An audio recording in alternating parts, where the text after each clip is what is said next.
A shelter-in-place order now stretching into week 3 for those closest to the biolab facility in Conyers.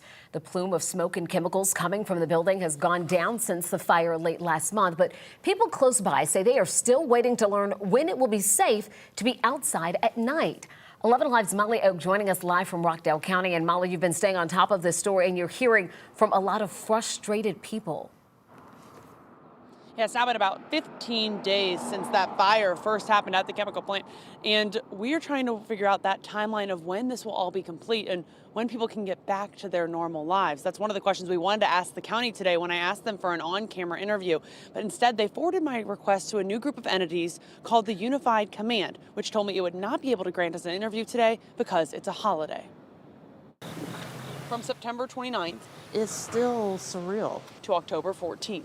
Even though the plume is gone, it still feels eerie. You can tell things are just not the same.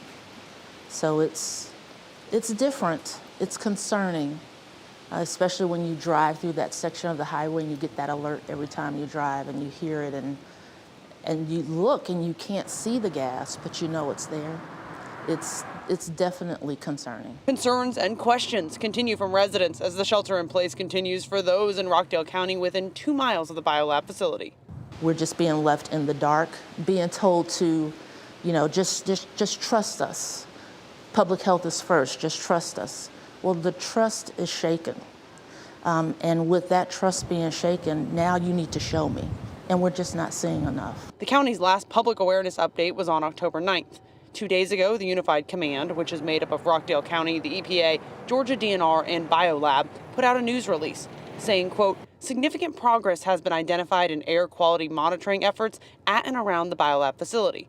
Ongoing air quality assessments over the past 2 weeks show a steady reduction in chlorine levels, reflecting the success of mitigation and cleanup operations. But as time passes, residents feel like they're at a standstill. You know, that shelter in place still continues tonight from 7 p.m. to 7 a.m. That's for residents in Rockdale County that are within 2 miles of the biolab facility. Reporting live in Rockdale County, Molly Oak, 11 Alive News.